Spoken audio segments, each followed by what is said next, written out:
Where Israel's President Herzog has just wrapped up an address to lawmakers in Washington, D.C. Herzog's visit is aimed at smoothing ties which have come under strain since the election of Prime Minister Benjamin Netanyahu's right-wing coalition. President Joe Biden is yet to invite the Prime Minister to the White House and has called on him to halt Israel's controversial judicial reform, saying it could irreparably harm relations with the US. Let's take a quick listen to Herzog speaking a short while ago, in which he stressed Israel's democratic nature. The momentous debate in Israel is painful and deeply unnerving because it highlights the cracks in the whole, within the entire whole. And as President of Israel, I'm here to tell the American people and each of you that I have great confidence in Israeli democracy. Although we are working through sour issues, just like you, I know our democracy is strong and resilient. Israel has democracy in its DNA. Well, our senior US correspondent Mike Wagenheim is in Washington. He joins us now. So, Mike, that is what a lot of US lawmakers were hoping to hear, wasn't it? That Israel is still very much committed to democracy despite the very turbulent time the country is in right now.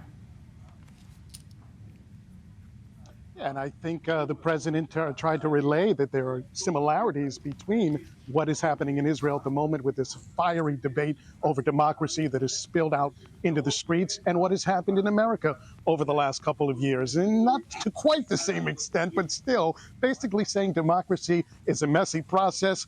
You guys sort out your issues over here in Washington. Let us sort out our issues in Israel, because that is how democracy is built. It's sometimes very heated, sometimes disagreements among family, but we'll reach a resolution in the end with your support and with your friendship. And I think that was quite a statesman-like way to put that issue, hopefully, to rest, although I'm sure we'll hear more disagreement. It was also a direct message, I think, not to Israel's Republican supporters, which is almost automatic at this point, but to the Democrats, and not just the Democrats that were in the hall, but the Democrats that didn't show up to Herzog's speech, is listen, we get the criticism. I'm willing to listen to it. We're open to it. There's some things we can't accept, though, and that starts with the refusal to recognize the Jewish right to self-determination, the right for Israel to exist. That's the line that we draw, that we say we can't accept that. And so I think it was a message not only to the Democrats that boycotted, just a handful,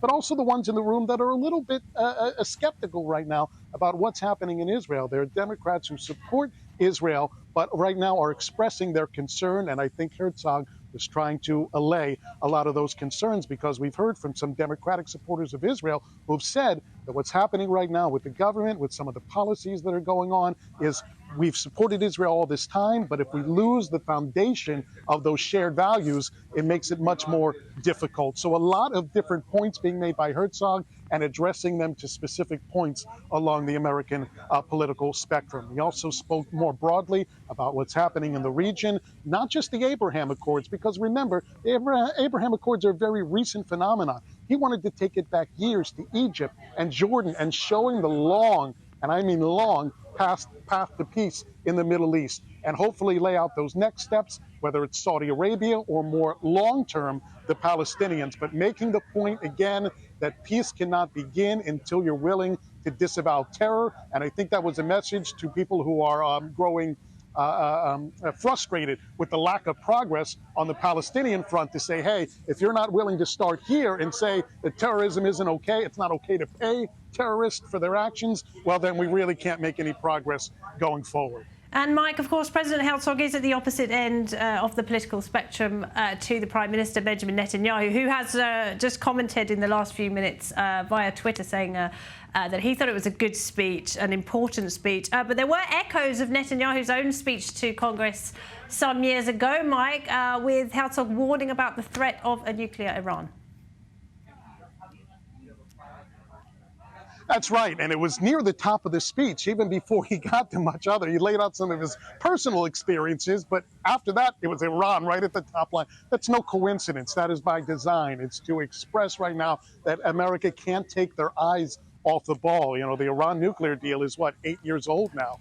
But we're coming up to obviously a very critical time. Republicans have sounded the alarm about what's happening with Iran, trying to make sure that no further deal, officially or unofficially, can be done without a review of Congress. This is a reminder that this is not an issue that's 8 years old. This is an issue that's happening right now that is probably more critical than at any point given Iran's progress on the nuclear front. A reminder to both sides of the aisle, focus in on this issue. It just doesn't affect Israel. It just doesn't affect the Middle East. It affects the U.S. It affects the rest of the world. A nuclear aligned Iran, or a nuclear power in Iran, changes the dynamic of everything. It creates a nuclear arms race in the Middle East, essentially, which has a domino effect that you can't really envision where that leads to in terms of a global impact. So Herzog trying to make sure everybody keeping their eye on the ball right now in terms of Iran. Mike, thank you very much. Mike Wagenheim there in Washington, where President Herzog has